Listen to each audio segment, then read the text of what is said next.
La chronique astrophysique. Sylvie Vauclair.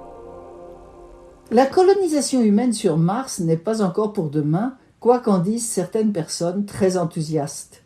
Mais en revanche, de nombreux rovers, satellites et instruments de toutes sortes s'activent sur la planète rouge et autour d'elle.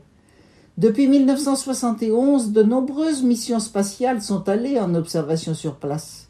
Il reste actuellement 3 véhicules en activité à la surface martienne. Ce sont Curiosity et Persévérance, qui sont issus de coopérations américaines et européennes, et Zhurong, qui est chinois.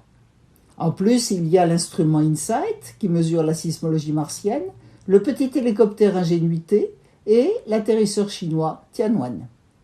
Mais ce n'est pas tout. Il y a aussi beaucoup de satellites qui tournent autour de Mars. Ils ont pour nom Mars Odyssey, Mars Reconnaissance Orbiter, MAVEN, Mars Express, ExoMars, Mars Orbiter Mission, Al-Hamal, Tianwen, tous avec des missions d'observation détaillée du sol et de l'atmosphère de la planète. Je vais m'arrêter un peu aujourd'hui sur la mission Al-Hamal, encore appelée Hope en anglais ou Espoir en français.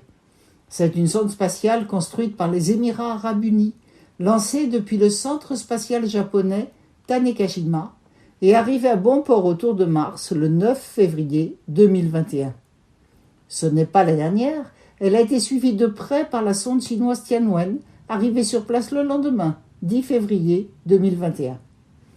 La mission Al-Hamal a déjà pu étudier en détail l'atmosphère martienne dans plusieurs longueurs d'onde grâce à 3 instruments différents embarqués à son bord.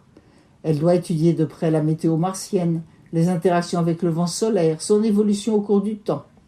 Elle a récemment renvoyé aux terriens de fabuleuses images du sol de Mars, un magnifique désert riche de structures, de volcans, de ravins, et tout cela qui se modifie au cours des saisons. Une remarque bien intéressante pour nous occidentaux, c'est que l'équipe spatiale chargée de la sonde Al-Hamal comprend 90% de femmes.